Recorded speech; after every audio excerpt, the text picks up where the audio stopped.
doing? How are you? Good, thank you. How are you doing?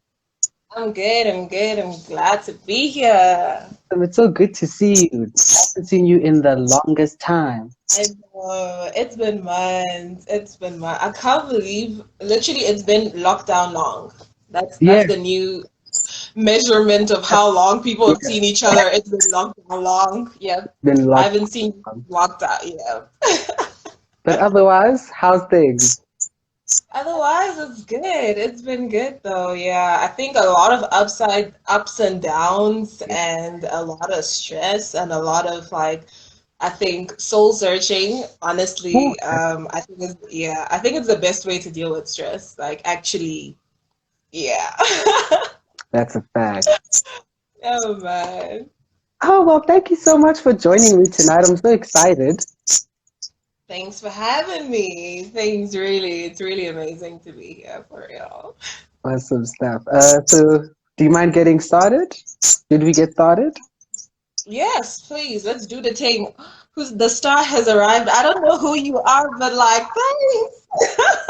She's here. Mm, I'm there I'm feeling myself already. Thank you. Like my you hype know, people. I promise you I didn't pay for this hype. I did not pay for it, but I'm happy. I'm happy to receive hear it. it. You know? Oh, that's awesome. No, but then it's really amazing to see what you're doing and just kind of starting the conversation about people creatives is I don't Yeah, know I've like since the first day that I you told me about this and I started seeing it.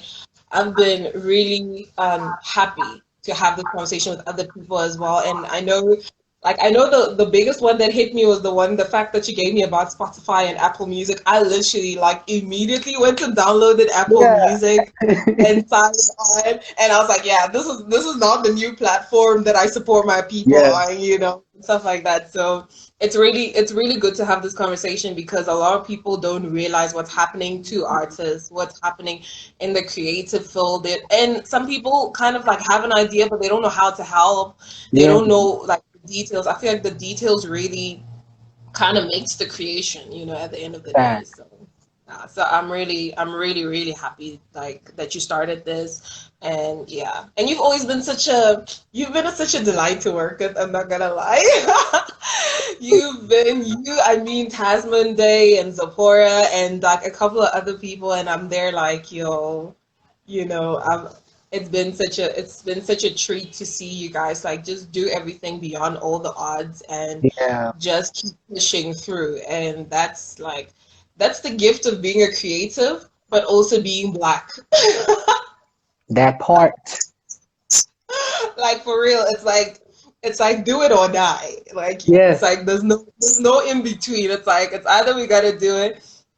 And unfortunately, this brings us to a lot of space where we don't give ourselves enough chance to delve into what the real what the processing time actually yes, process what's happening, what the how the challenges is actually bringing you down and stuff like that. So I don't know, that's actually one of the reasons why I started my sister and I started African Queen Speaking, which is the YouTube channel. I think you've probably seen a couple of them. yes, um because we were we need to have honest conversations. We need to have these heart to heart conversations, not just as creators, but as people, as women, as black people, as talking to men, encouraging men, and even as Christians. Like, like I don't know, the one that we have for you this weekend, this Saturday, which is tomorrow, is one of I think one of the hottest ones we've tackled so far. It has oh to do my, with what's happening up in the church, and also the fact that even the Bible talks about hard times.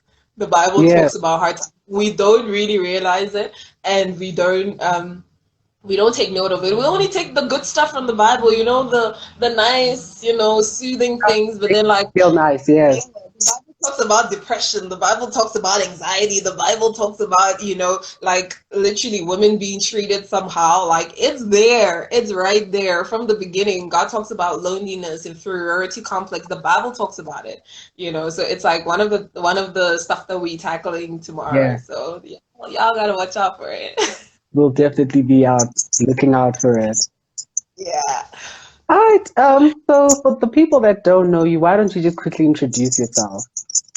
All right. Well, my name is Zipphora Danquah, and I am a singer-songwriter, private chef, and I love everything food and music. So I love food and music, and I'm the founder of the First Saturday Night Live, which is a platform that kind of helps Wait. to promote. All right. I'm not gonna talk about. Okay. And I also co-founded the African Queen Speaking channel with my sister, just kind of tackling a lot of things. Like I just, kind of gave you a sneak peek off. You gotta go Yeah. check it out.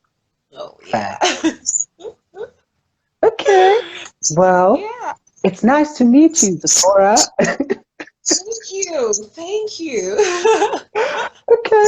So when did I, you oh. so when did you start singing? When did I start singing? Like, I think every musician knows that you born like singing before you start talking. Definitely. Yeah, I think for me, it was like it goes way, way back before I can actually put a date on. But my mom always used to tell me stories about how I would be singing while eating and yeah, and dancing and stuff like that. So it kind of goes way back to when I was in diapers. But I kind of Yeah. grew up in church, and obviously church is where I found my root when it comes to love of music and stuff like that. So, joining the choir, and I think that's also where I had all my traumas as a musician as well. It's like where you get raised is where your trauma comes from. You know what I'm saying? Yeah, but I think honestly, I would say from 3, 4, 5 years old, I was already singing in one way or another. But the first like live in church musical performance was when I was around, I think 6, 7 years old. I think it was Christmas time, and we did a little Christmas number, and yeah, Yeah. that's my very first memory because I actually have a picture to back it up. So that's it. See. Okay. Oh no, I don't know if okay. Can you see me? Yes, I can. Okay, because I think my internet is doing nonsense because it does that sometimes. Especially now that it's August, the winds are blowing. It's like the towers can't even stand it. Look at your face is priceless. Mm, these network issues are so You annoying. know? Really. Ugh, Hey. so sad. And so then when did you start actually writing music? Writing music, I would say high school. I would say primary school, but then the time when I really remember, like really delving into writing, would Yeah. be in high school. It started in maths class. So I know I've met a lot of creatives that are good in science and math and all that kind of. I ain't one of them. Let me tell you, I'm not. I'm one of I'm one of those ones that passed by God's grace, but funny enough, I did good in business and accounting and all that kind of stuff. But I wasn't really a science and math student. So in maths, funny enough, I'm wearing glasses now, but I wasn't wearing them in high school. And the problem is I sat at the back of the class. So I couldn't see the board properly. And then I was like, you know what, I'm not even good at math anyway. And then I would pull out my book and I would start writing. I feel like that's when a lot of things started coming out. So like maths class was my like channeling time, and stuff like Yeah. that. So most of my early, like my really good conscious writing started in high school. Interesting. Very interesting. Yeah, even me, math is not my friend. Oh man, it's like I don't No, know. I thank big up to all y'all creatives with some mad math skills. Like you do you, hey, like you you can't know, uncook me. Just saying. I'm just saying. So speaking of cooking, I love that you brought that up because that's actually my next question. So what got you into, the culinary world? Because I think that's actually a very interesting combination, a musician and a chef. Because I also feel like Yeah. the culinary world is a creative, it's an art form as well. So It what is. got you into that? This is a very nice long story. So, but then the beginning, the genesis of it is my mom. Um, I mean, as an African child, and I don't know, all my West African people know that you go and start helping your mama in the kitchen at the age of the moment you can stand on your feet, you know? In the, And I was help my mom, and I remember distinctly at the age of 7 making my first bowl of rice, like my first pot of rice. And I know a lot of people are like, oh, 7's so young. No, it's not. Like when you're 5 years already, you're helping in the kitchen. Let me just tell you. So by 7, I remember making my first pot of rice, and it was angwemo. So that's more like oil rice in Ghana. And it's literally like cooked rice, and then you kind of fry oil with onions, and then you yeah. pour the like the mixture over the rice and kind of let it cook together. So that's literally why it's called oil rice. And at the age of 7, making my first pot, and I remember tasting it. I'm like, damn, this is good. And I ran around the whole house fighting my mom. My mom was outside at that time with a family friend and whatever. And I went and I'm like, oh, taste this. And I made him taste it, and I made everyone taste it. And I was so excited. That's my first memory of like me actually cooking something.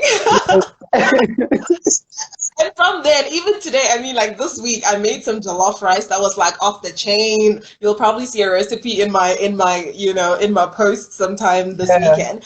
But it was so off the chain, and I just kept tasting. I just told myself, I'm like, taste it again, and and I'm like, it just reminds me and takes me back to the first time that I really fell in love with cooking. And from then on, like when we moved to South Africa, I mean, we kind of moved a lot. It was just me and my family, my mom and my dad and my sisters, and we had moved to Polokwane. And I don't know, we didn't really like make a lot of friends because we moved around a lot, and it was either that or church. Yeah. And my mom and I would cook through this recipe book that came with this convection oven. So I don't know, somebody had bought a convection oven or we had bought it or whatever, but it came with a recipe book, and my mom and I went through recipe after recipe making it. And yeah, including cakes and rice baked treats and everything. And I think for me, that solidified my love for food. The fact that I could do that with my mom. And she was always like, and then when I'd go to like shops, the shops that like, salons or Yes. wherever and it has those they used to have those drum magazines in the salons and stuff like that. I would take Yeah. it and I would rip out the recipe parts of the I had files and files of recipes, I tell you. Like till today, I still have some, like a few from probably the last 5 years or so. But I used to have a lot of them, and we would try some out. Some of them I just had it, or I just had it. So Yeah. I think, yeah. And somebody saying here that moving around is tense, like, bruh, it is. But at the same time, like me and my sisters are like super close because of that. Like we didn't have anybody besides each other and all that kind of stuff. So me having that connection with my mom, and it became kind of my love as well. And Yeah. yeah, I love food. I love food. Like the way to my heart. Food. Mm, mm, you must know. And not just any food, it has to be good, okay? Thank you. And I also like, a little bit of just the fact that somebody is, I don't know, somebody puts in the effort to Yeah. show me that they want to feed me. Oh, that gets to my heart every time. Every time. Yeah. Food is a love language, for real. I know. Like your cooking love was real deep. Like you have no idea. Deep, bruh. Like deep. Okay. So then when did you decide to, pursue cooking and being a chef professionally? Yeah. It was actually by accident, if I must say. Um, when I was ending high school, I mean matric, everybody kind of knew what they wanted to do. I did. I had no idea what I wanted to do. I Yeah. knew I wanted to do business because I'm very business minded. When I was in primary school, when I was in high school, I would sell stuff at church. I would sell stuff at school. I would, I used to make cakes, and a friend of mine would come taste them. She was in a grade higher than me. And what happened is when she was in business class, I was also in business. So when they were in matric, they had to do this project, where they they bake stuff. It's almost like entrepreneur thing. And she came to me and she was like, yo, like, I know that you make great cakes. We friends. She kind of knows, like, she tastes the stuff that I make.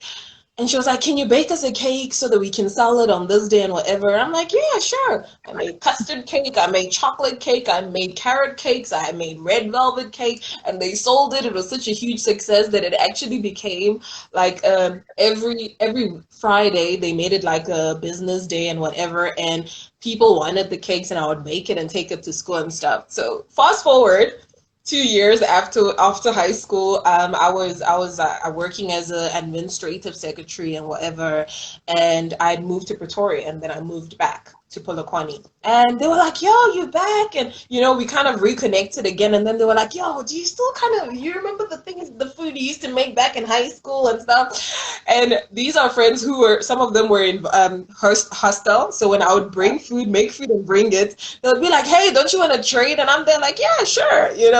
So they knew how much I love cooking and how Yeah. good it tastes. And then they were like, "Yo, we were thinking of starting this catering company. Don't you want to?"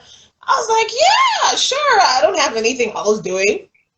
And I started there. And then what happened is, like, the partnership didn't work out or whatever. But by then I had already started making cakes. I had already started making food. People at church were ordering. A lot of people were, asking for it and stuff like that. So I just continued. And then when I moved to Pretoria finally with my family, I registered a business and continued. Yeah. And then private chef, it was more like my passion about people enjoying food as much as I do. So I remember, I don't know if I saw it somewhere, but then I was like, just imagine how cool it would be if literally you're at home and you have an event or whatever, and all you got to do is like dress up, you and your girl, or you and your friends, or you and your family, and somebody just comes and cook in your home. Not like take away and they bring the Yeah. food.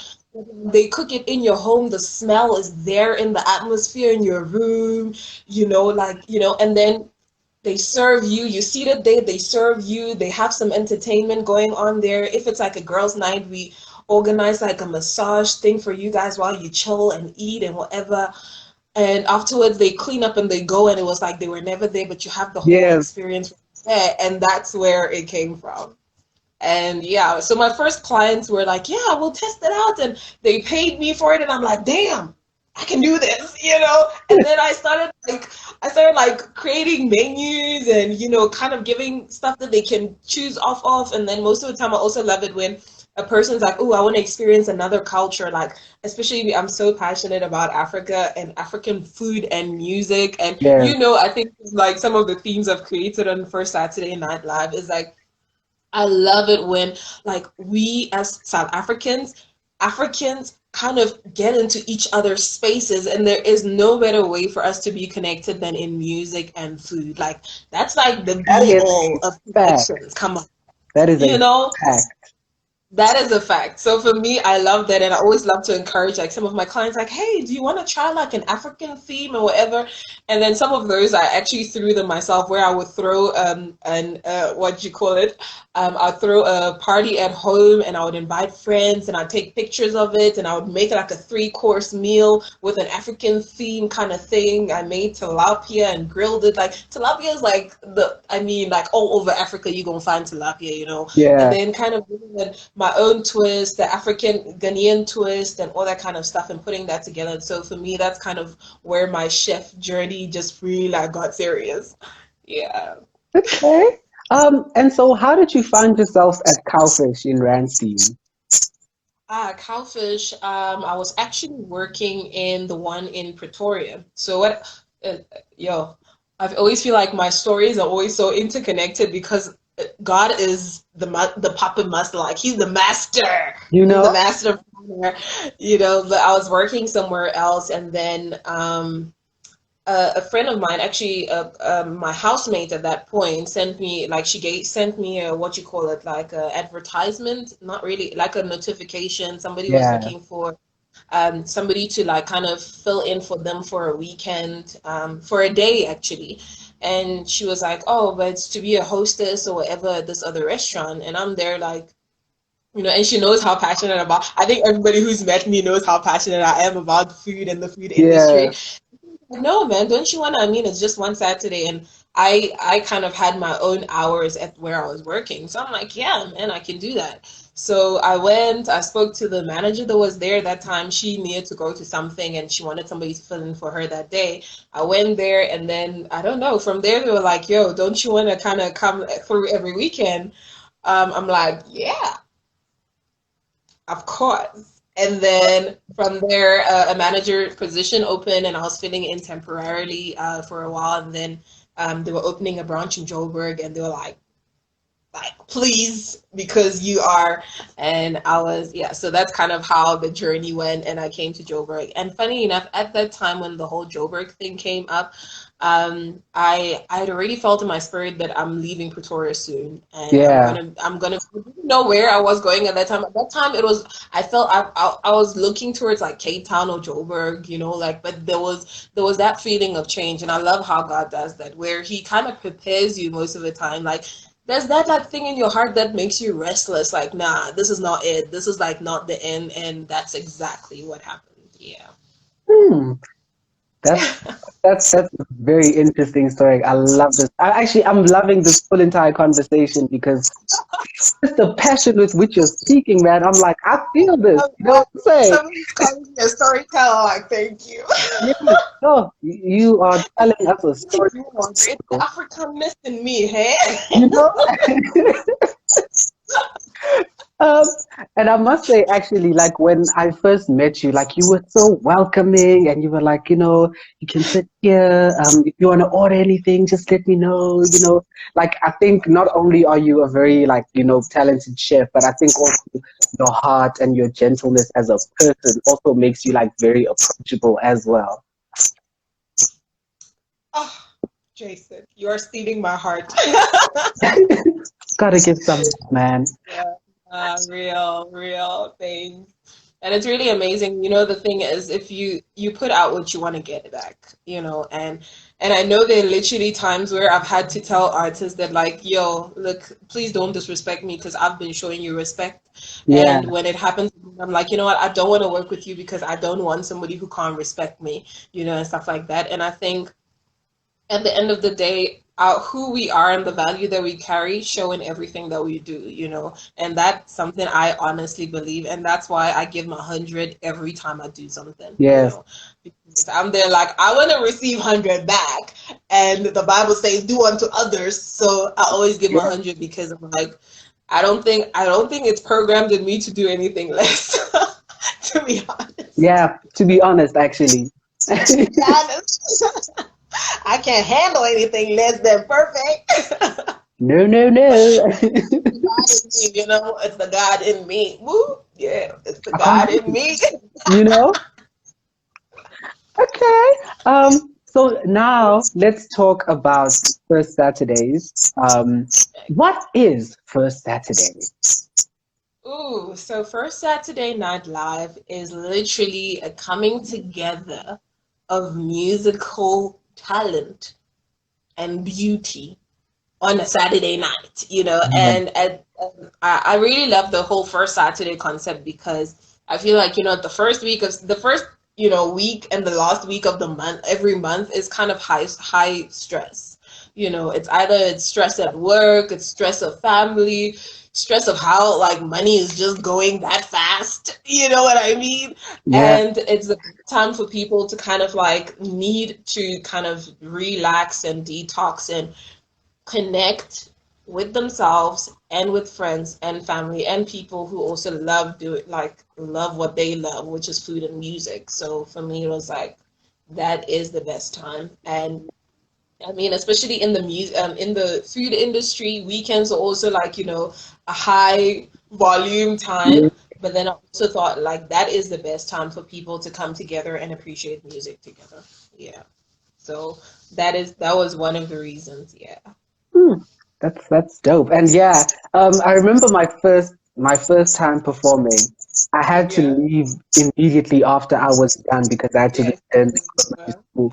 But then it was in January. That was like my Yeah. first time actually sitting down, like once I was done performing. And like, I really love how people are enjoying and, it was like, it was a vibe. It was an actual vibe. It was amazing. Yeah. It was really amazing. And it was so awesome to have like you and your mom and like your family kind of be there to support you and see others and their family and friends. And like for me, that those moments are what I live for. It's like Yeah. all that hard work literally comes together for this moment where friends and family and everybody are chilling together, really supporting each other and and for me, promoting people who are coming up is a very big passion for me because I'm like, y'all the next influences. Yes. Your music is the next influence of the next generation and this generation.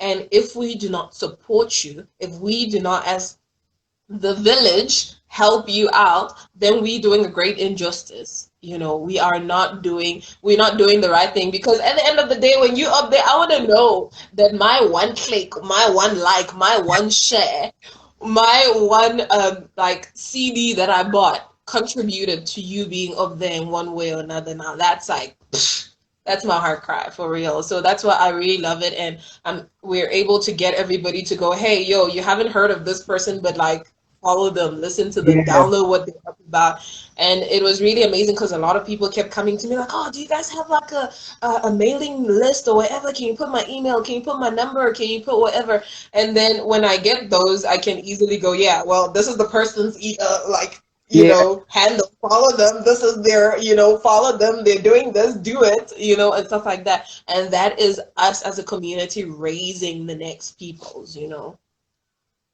Hmm. Love that Yeah. response. So, Okay.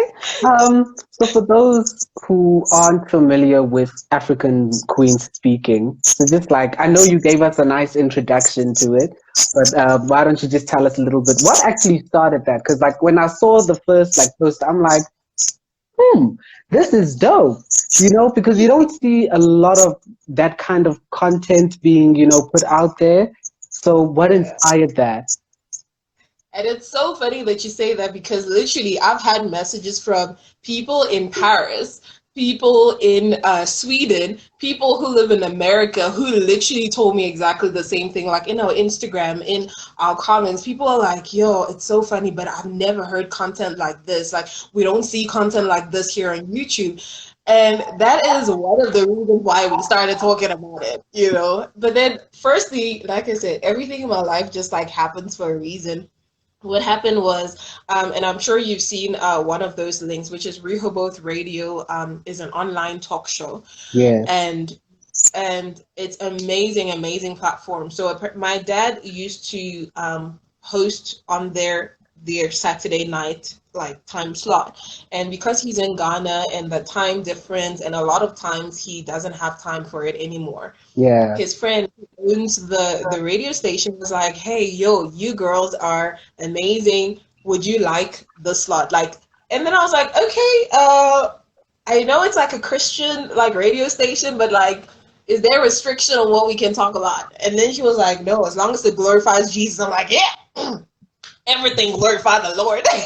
You know, I'm there like, I do it in the name of the Lord. I shower in the name of Jesus. And then literally, first on the we kind of spoke about it on the radio. So what we decided to do was because we couldn't be there live because they are based in Polokwane and we are not connected right now to a radio station. I mean, it's locked out, you yeah. know, and we decided to record it because we had to send the audios to them. They had to edit it and then put it online. And we were like, let's video this while we do it and Yeah. put it out. And my sister and I talk about things on a regular. Like, we're the kind of people that talk about every and anything on a daily basis. Like, she sees Yeah. something on Instagram and we there like talking about it for hours. Even when I was working before, and like every time people see us, I'm like, you guys, whenever you meet each other, you talk like you don't meet each other at home. It's like, yeah, because we got a lot to There's say. a lot we to be got we said. talk, because we talk to each other like we're friends, and we are two individuals who have passions about different things. So every time we talk to each other, we are kind of getting to know each other on a deeper level. and at the same time we are showing each other our world, and that also makes us closer as well. Yes. You know, these are things that we talk about on the regular, talking about, I mean, and before that, we were talking about how men, we were wondering actually, we were like, do guys go on YouTube and go how to get girls? You know, like we girls do, like Yeah. we go onto YouTube for relationship advice. We're like, do guys do that? Do I'm guys sure go they like, do. oh, thank you? So we're like, yeah, but if they do, is there content out there for them to find? Is there good content for them out there to find, you know? So that's also like how, like, some of the topics we were like, you know what, we're not just talking to women, because we always, people just assume that it's only women that are watching these things, it's only women that are proactive about these conversations. No, men are also watching, but then the Yeah. fact that we don't include them in the conversation, the fact that we don't address it and go, yo guys, we're talking to y'all, leave your comments, tell us more, because I've had comments even on our Instagram channel from guys, you know, going like, yo, it's actually so funny, but then like I actually needed to know that, or Yeah. I never knew how to address this issue, you know. And on my WhatsApp, like, you get people like, oh, I didn't know that, like, this and this and this, you know, and stuff like that. So it was very important for us to put out there the conversations that people are not having, Mm. because in keeping quiet about it, we are literally becoming part of the problem. We becoming part of the problem. And I mean, it's so funny. Almost every single time that you've posted about femicide and whatever, I've always like slide into your DM and go like, Jvsn, like, bruh, I love it when you do this. I love it when you talk about this, because I'm there like, men have to join in the conversation. That is how the end of this femicide, the end of inequality when it comes to like women and men, that the inequality stops when the men become aware of it, when they start to take responsibility for it, when they start changing, when they not only change themselves but change their brothers and their friends and their sons. You Oof. know, it can't just be women having to deal with these things, Yeah. men too.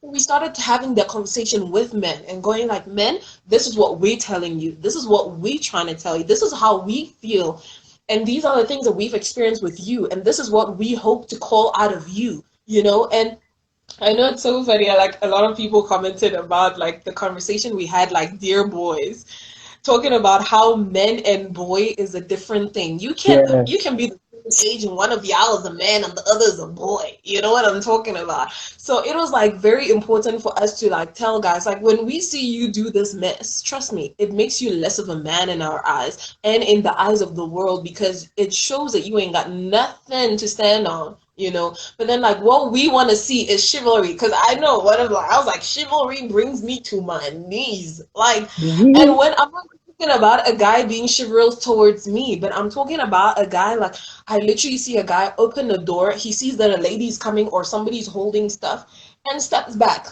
2 steps, just like two. It don't take that much effort, and that like speaks volumes about who you are, the character and the kindness of who you are. Because for the longest time, women have always been the ones to be taught how to conduct themselves, how to dress, how to do the Fact.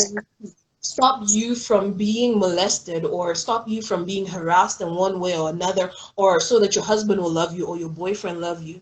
But then what about the other way around? How many times are we telling men that, like, you know what, like, when you look at us like we are just a piece of meat, or when you just comment about a woman's boobs because you feel like, oh yeah, nah, I have the right to, then that don't make you a man, that makes you a fool. You making a damn fool of yourself, you know. But then it's like, a real man knows that a woman has a right to her body, a woman has a right to say no, a woman has a right to say, you know what, sorry, I'm just not interested in you, and that's the only reason. I don't got to tell you I have a boyfriend, I Straight don't got to up. tell you Yeah. I'm not a man.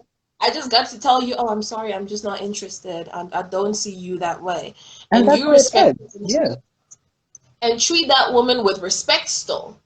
Treat her like she has an opinion, because you wouldn't like to be forced on either. Let's just, and we were talking about, I know it's so funny about how women accept compliments from people they find attractive versus people they don't find attractive. And we're talking about how beauty is subjective. Yeah. Beauty is in the eye of the beholder. So, like, it shouldn't make you feel less than or more than or whatever. But the fact is that even you as a guy, if a person, a girl that you don't find attractive, try to get all up on you, you wasn't gonna like it. You know, you Yeah. was gonna be like, oh, I'm sorry, oh no, I'm good. But then if she was a fine ass girl and she came up to you, be like, yeah, I got this. You know, Get all nothing shy at trying to stuff. push it right there, but you they're like, yeah, you know what? I'm feeling good. I must be doing something right. You No. know, and but it's subjective. And just as much as you have an opinion, women should also have the right to have an opinion. And that is the whole point of feminism, which is that we want to be treated with respect, even though we are different. It Mm, doesn't make it doesn't make us less capable, but we are all different. We see our differences, we recognize our differences, and we mm. give respect to each other. Because I mean, one of our channel, we were telling guys what we love about them, what we like about it, the lessons that we've learned from our exes that we are taking on forever. And these are lessons that you learn either the good way or the bad way, but you learn the You lesson. learn the So, lesson. guy, girl, how many guys are willing to beat up another guy for looking at their sister wrong, but they are looking up and down somebody else's sister the wrong way, treating them like trash. It doesn't have to be somebody related to you before you step in, but a real man steps up way before a person who's even related to you has even come into the question. And Yes. that's literally the conversation that we're trying to have with people. We're trying to say, listen here, let's do unto others as we would want them to do unto us. And there are a lot of things that you might not think is wrong, but then we feel very uncomfortable with it. We see it as wrong. We as women are scarred because of these things, you know. These are just kind of a few topics that we've tackled Yeah. so far. And like even like I mean, and also we've done a lot of topics where we are so vulnerable. You know, I know one of the topics that we did last week Saturday was about being PK's kids and kind of the challenges and the pressure and the pain that goes through being, you know, a pastor's child, growing up in the limelight, technically, Yeah. you know, not in privacy, and people in church feeling they have a what do you call it, they have a right to your body, they have a right to your opinion, your technically your way of doing everything. They feel they can dictate it to you. And yeah, so like that's a lot of, I guess, vulnerability, but I feel like that is something that is missing. We as human beings are not vulnerable enough with each other. Yes. And I feel like when we take the first steps, we give people the permission and the freedom to do the same, you know. So yeah, yeah. Hmm. That's Yo. just the tip of the iceberg, like for real. Um, bars. Like I really hope people who haven't seen this will get onto this because You have to, you have to, you have to. And we literally like upload every day. So yeah. every day we find something new, a new topic that we tackling, like a new challenge that we've gone through that we share, and also ones that we see from and our opinions of what's going on right now in the media, you know, and stuff Yeah. like that. We literally, I mean, social media has given people the platform to do that. And if we don't take advantage of it and create a better world for ourselves and for our kids, trust me, you're going to be on the wrong side of history. Or you ain't going to be in history at all. Ooh. hmm You don't want to be dead and gone and your name ain't even remembered for shit. And I'm not talking Imagine. about you being your Maya Angelou or something, but in Yeah. somebody's life, you're writing a history in somebody's life. I'm telling you. I'm telling you. Ooh. Yeah, like some people you're gonna be like, oh, I'm famous today, and the first person I remember talking about was Zipphora. I know it's 50 years from now, but she was talking about this, and it's so true because it sparked this whole conversation and it's brought about change. You might just be the spark. You might just be one stick that, but you have the capability of being the change, and that's one of the biggest things that we advocate for in what we talking about. Hmm.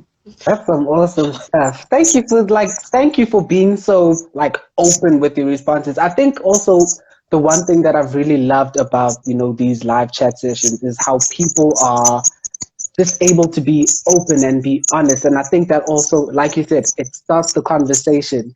And like that's been my chat. Like, because you don't hear a lot from creatives, and I think that people don't take the creative industry as seriously as they should. Hmm, And it's so true. I just wanted to create a platform where we can come together, voice our opinions, talk about issues that we face in our world today so that, we can bring about change. Because, like you said, if we don't address it, how can we expect there to be change? Exactly. Hmm. Exactly. Come on now. And I love it because, like you were saying, like people put creatives and they don't see beyond it, you know. They just see an artist trying to get paid, but they don't see the struggle that led up to you needing to get paid. They don't know that CC Wyman's, I'm sorry, I'm going to quote the song of CC Wyman says, "You do not know the cost of this oil Oh, in alabaster box. yeah. You do not know the cost of it." You know, and I mean, I make cakes for people and stuff, and like in the beginning, it was hard because like people are like, oh yeah, but then why is your cake so expensive? At Pick and Pay, it's this much. I'm like, if you want Pick and Pay cake, you go to Pick and Pay. If you want mediocre music, you go there. Till then, this is what I'm bringing, and you don't know the pain that I've gone through to get here. You don't know the pain I constantly have to go through every day. So trust me, when I give you my price, I'm trying to tell you something. I'm saying this is the cost of the alabaster box I'm presenting to you today. Woo! That's So it. this is real. Oh, This is the platform, like you're doing the things with it, like for real. When people see the realness of like what's going on in this creative's life, I mean, I think it was on Monday. You had, I forgot her name, and she was just talking about studying and doing music at the same time, and how yeah, she failed in studying literally because of her pursuit of music. And you don't. That's the cost, bruh. And you can't just come here and say, yeah, yeah, can you just do only this or this amount or whatever? No. There's only a level exposure takes you, and I think that's one of the reasons why every time you guys even gave me like an inch of your time, I was so grateful for it, and I really loved pushing for it. And even now, yeah. I'm there like your biggest fans. I go on literally. I think each and every single one of you I've had on my show, I've downloaded one or two of your music. Yeah. I've bought it from Play Music. I've streamed it on Spotify and Apple Music because I'm like, the cost y'all put in, Yes. the cost. And if I don't pay for the cost of what y'all doing, then I'm not any better than the people taking for granted also. Come on. Come Oh, on. So, that's all I'm saying. oh, yeah, girl, you are preaching. Oh. Like, Oh, damn, bro, goodness. don't fight. Mm-mm. Got to Oh, preach to y'all. You ain't have listening. to. You got to be preached to. Holy Ghost anointing on y'all.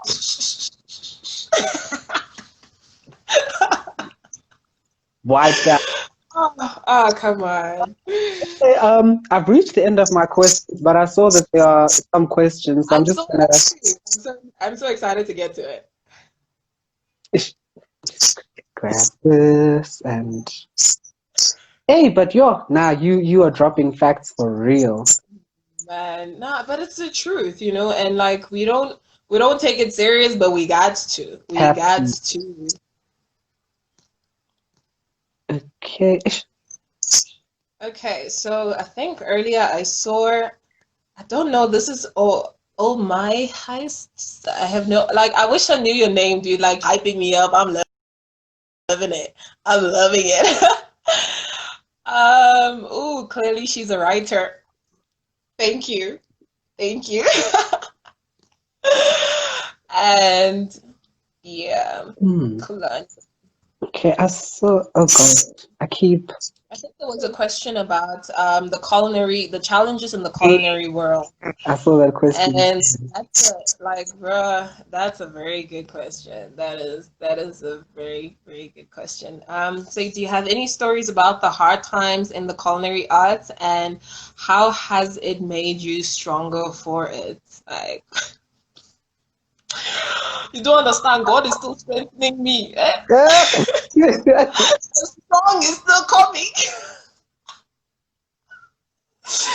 For reals though, God ain't through with me yet. That's for damn Nope. sure. But I would say, oh, I got a lot of stories about hard times in the culinary arts, like for sure. And I think currently is even a real story, which Yeah. is that, since this whole coronavirus thing, I mean, um, I lost my job. I work in the Oh. restaurant industry. I lost my job. And I have a business which I was running a lot, obviously, before I moved to Johannesburg. But being a restaurant Yeah. manager is very stressful. Like, it is super, super, like, really involved and stuff. So I kind of put it on hold, and then I only started restarting it again right before lockdown happened, Yeah. and stuff like that. But right now, starting up again has been so like it's been difficult on an emotional level and a mental level. Mm. So just bringing it down to it, which is that the right now the way things are operating is not the way things were operating before. So now things are a whole lot different than it was before. And readjusting to that for me was a bit difficult because I've never been the tech savvy person. I've Yeah. never been like, even social media, like me maintaining a YouTube channel, that is Jesus at work during lockdown. Let me tell you. When I tell you that I upload every day, it's because the Lord Jesus has worked on me since the beginning of lockdown till now, Bit of and stuff like that. No, so it's like it's real. It's for real. So for me, having to adjust to what the new normal is, both in my life and in my business, has been a very huge challenge for me. And right now, I mean, the culinary industry is like under attack, right? yeah. And then secondly, when it comes to like my personal relationship with food, I've had to learn from others. For me, so what happened is I've always had a passion of, like I said, introducing Africa to Africa through music and food. And I've always loved, and it's one thing on my heart, and in the future, that's like one of the big plans. The big ones is about Africans being able to enjoy African cuisine, to the fullest. It's kind of like African cuisine meets high end, like, when that time comes, y'all gonna know. But and it's so amazing because, hello, Maria. And for me, the difficult part was that I grew up in South Africa. I've gone through recipe books, right? And Mm. these recipe books are French recipe books, Italian recipe book, Chinese cuisine. I've gone through so many different, I mean, I have vegan style recipe books. I have no carb diet recipe books, but African food recipes, not as much. So what I had to do now was literally go onto YouTube, and it was one of the places that also helped me out. Go onto YouTube and learn from, and that's the reason. Like, I don't know, some of you, when you've seen my postings of some of the food that I make and whatever, I quote different chefs, Yeah. African chefs that are cooking, and I learn from them and I copy what they do, and I create it until it becomes such a part of me that I can play around with it. Learning, I literally had to learn how to make jollof rice from scratch. As in, I knew how to kind of do my version of it, but I didn't know how to make the authentic way where it's smoked up and it's just, on that level. And I had to go on YouTube and learn from people like Ndudu by Fafa. I've learned from, like so many other different, I don't know, Gourmet Kim. These are all West African chefs that teach you how to make West African food. And I literally take note, as in I go and buy an ingredient just to make that meal. And so Yeah. I had to teach myself the cuisine that I wanted to kind of show to the world. And I don't know, but like, I actually literally I've been taking some videos and creating some meals that I'm going to be dropping from this weekend going into next week. Check out my Instagram, y'all, and you will see it. And on Facebook as well, you can still see gourmet underscore singing underscore chef on there. I do have a page on there as well that I'm gonna be dropping it there just for people to see what Yeah. I'm talking about when I talk about like Africans appreciating Africa. Because I feel like that is what is dividing us. And in South Africa, we know, no, about xenophobia and all these things, and it's part of a whole, I mean, there's genocide, there's femicide and everything, but then a lot of people don't talk about how other Africans in South Africa are under attack constantly. We go through a whole lot of difficulties. We have so many barriers that stop us, and at the same time, um, during this lockdown, I mean, the government hasn't made as much provision for non-South African, um, should I say, citizens than it has for South African citizens, which is good because I mean, South Africa is trying to take care of its people, but then the people in South Africa are more than just South Africans, and that I feel like comes from us being wary of each other. You know, Mm. we don't give each other enough like we don't give each other enough love. We don't give each other enough acknowledgement, and that's the reason why I love learning about other African countries, learning about, and it's been the most amazing feeling learning about Burkina Faso, learning about Congo, learning about Angola, learning about, I mean, Algeria and all these countries. And that's exactly what y'all will probably be seeing me creating African dishes from those countries and also playing the music from those Yeah. countries. Because once we actually open our minds to it, we have to get rid of that thing in our mind that tells us that we're not like that, oh, this person is too different from us. You know, it stops us being a blessing to each other. But then the more that we feel we connect with each other, oh, like, oh, I want to try a Ghanaian meal. I want to try just as much as they're also trying South African food, we also have to learn. South Africans also have to learn from other African countries, their music, their food, their way of life. And the more connected we become, that is the Africa that I want to live in. That's the Africa that I want my children and my children's children to live in. An Africa that loves each other, has a great responsibility to each other, and we feel a great respect for each other. You know, and if I had one wish, like, okay, Lord, you know I'm joking about this because you know I've got a whole list of There's a whole wishes, but it's that I've got a whole one. But then like this one is for Africans to be able, the day when Africans will be able to move inside of Africa without restriction. Inside of Africa, Africans have the greatest restriction, even in comparison to being outside of Africa. And that I don't even understand. And that's the reason why I feel like opening people's minds, people's hearts to the fact that we need to learn more about our cultures, our different African countries, brings us closer together.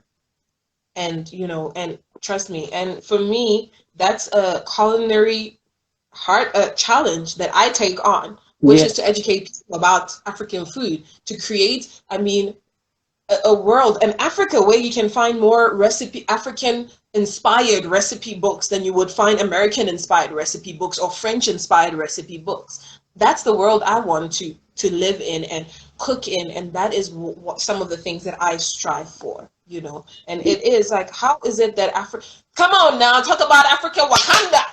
That's what I'm talking about, y'all. Unity Forever. forever. Come on. I want to live in that kind of Africa, you know, where we share secrets about. I mean, do you know importing in Africa is more expensive than importing out of Africa? You can you can import almost anything to Europe, to America, and shipping is cheaper than you transporting it or technically sending it or importing it across African countries. I did Why not is that? know Because that. colonial. That's the thing. That's one of the reasons why we have to educate ourselves about the reason why Africans were cut off from each other per colonial, you know, days, because that is the best way to keep them isolated, for different countries to have rule over them, and for them not to be connected to each other. But then the harbors are very accessible to all the European countries to take from Africa. We have to change that. We have to make inter-African trade much more accessible, much more easier to assess, and even inter-African travel. Hmm. Come on now. Have But if to. we don't know these things, then we won't be able to make a change, you know? Fact. Zipporah, unfortunately, we're running out of time for this live. It's only a few minutes until Instagram will end it. I mean, if you want to continue this conversation, we can. Should we? I would love to. Of course, of course, of course. Definitely. All right, so I'm just going to quickly end this live and then just share it real quick, and then we'll come back and we'll continue this Please, conversation because I please. am learning. All right. That'd be awesome. Thank you so much, though. I'll We'll see be you soon. back in a few minutes, guys. Few minutes. Don't run away, y'all. We're not going, we're coming back, okay? Awesome.